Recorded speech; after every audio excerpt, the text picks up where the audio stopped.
Doctor Bhimrao Ramji Ambedkar असं बाबासाहेबांचं संपूर्ण नाव.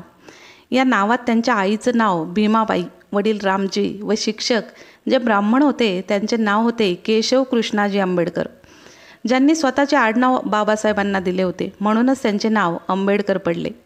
तसे बाबासाहेबांचे खरे आडनाव सकपाळ होते. वडील इंडियन आर्मीत सुभेदार होते.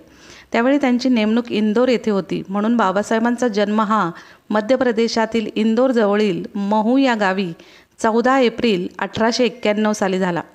तसे 1894ला त्यांचे वडील रामजी मालोजी सकपाळ निवृत्त झाले व ते संपूर्ण कुटुंब महाराष्ट्रातील साताऱ्यात आले. बाबासाहेब हे त्यांच्या आईवडिलांचे 14वे व शेवटचे अपत्य होते. जातीने दलित अस्पृश्य असल्याने लहानपणापासूनच त्यांना सामाजिक आणि आर्थिक स्वरूपात फार मोठा भेदभाव केला जात होता. इतकेच नाही तर दलित असल्याने उच्च शिक्षण घेण्यासाठी देखील त्यांना फार मोठा संघर्ष करावा लागला. तरी अशा कठीण परिस्थितीवर त्यांनी मात केली व आपले उच्च शिक्षण प्राप्त केले व स्वतःला सिद्ध करून संपूर्ण जगापुढे एक नवीन आदर्श घडवला. त्याकाळी भारतातील समाज हा जातीभेद रूढी परंपराच्या विळख्यात पूर्णपणे गुरफटला होता. समाजात जातीपातीच्या भेदभावामुळे पसरलेल्या दूरचाराला संपवण्यात आपली अतिशय मोलाची भूमिका बाबासाहेबांनी बजावली. खरं तर त्यावेळी जातीपातीच्या भेदभावामुळे संपूर्ण भारतीय समाज हा अपंग झाला होता.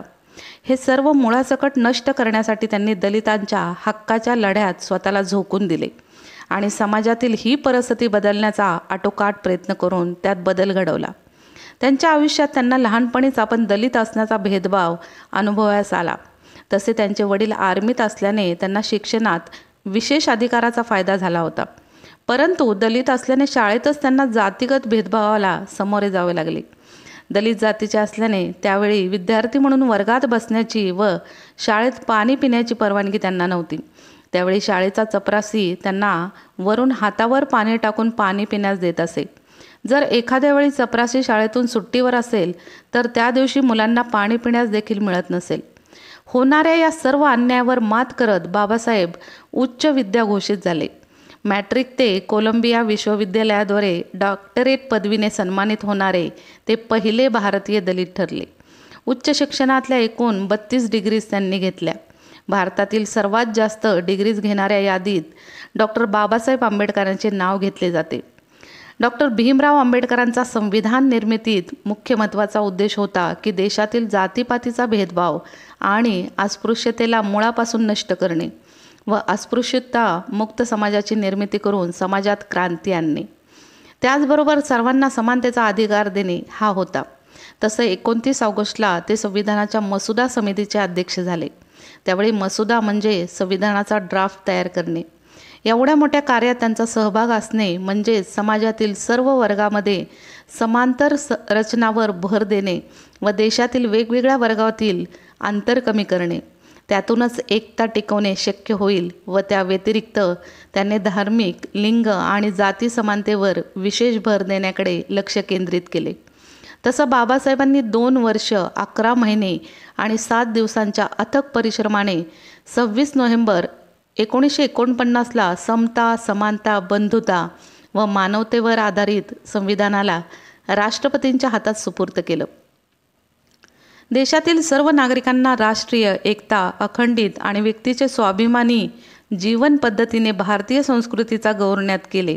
तसे 1950 साली बाबासाहेब श्रीलंकेत गेले. तेथे एक बौद्ध संमेलनात सहभागी होऊन ते बौद्ध धर्मातील विचारांनी एवढे प्रभावित झाले की त्यांनी स्वतःला बौद्ध धर्मात रूपांतरित केले व ते भारतात आले. अखेर 6 डिसेंबर 1956 रोजी आपल्या मधुमेहाच्या आजाराशी झुंज देत दिल्लीतील राहत्या घरी त्यांनी अखेरचा श्वास घेतला.